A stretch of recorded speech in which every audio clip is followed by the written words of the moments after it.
Okay, so if you could just introduce yourself and tell me a little bit about why you're here. Hey folks, I'm Matt Waldorn. I'm with Life's a Bluff, your daily dose of humor in the U.S. for poker news and everything else that you want to follow. We do illustrations, we do comics, and of course I'm known for the random questions interviews, which skew well away from the world of poker and just onto the personalities in it. I'm here as kind of part of my day job to remain unnamed, but happen to be in town in Bristol, and after playing at a couple of the Gala casinos as I've knocked around the country, I thought, hey, I ought to come down and see what the action's like and see how the final table's going. So dropped in to see who's playing, who's winning. And what's your impression of the tour?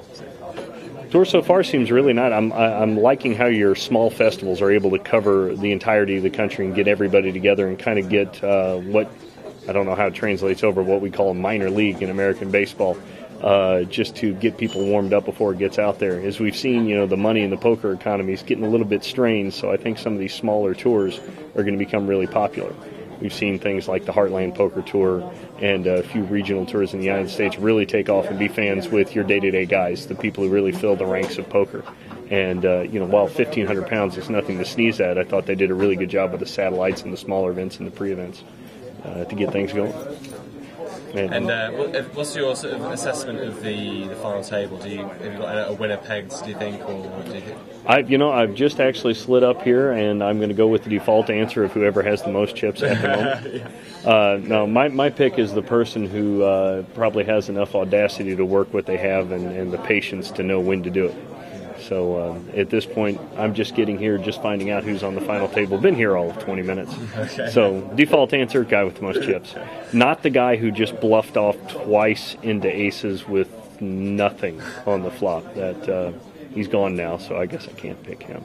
Who was that exactly? I'm not sure, but you're right. He's gone. That's a tough beat right there. Yeah. Well, I mean, in general, what do you think it takes to win these kind of things? Well, I think there's a good when you reach the final table. When you reach the final table, I think what we've seen is that there is a little bit of luck involved, just getting the right cards and having the combination come out right. But if you look at even the World Series of Poker final table, which I was really impressed with this year when I was covering it, it takes a combination of patience and those good cards and luck to get things together. You looked at Dennis Phillips, who started at the chip leader. We saw him get bluffed off a massive pot and lose, $15 million to start the entire bit, and then take another pretty bad beat and just sit down there low, but still come back and make it into third. His key trait, being the older gentleman at the table, being a guy who's been around the block, was to be patient, wait, get it in there. Don't hurry. Don't think, well, I've got the button and I don't have much left, time to shove with whatever.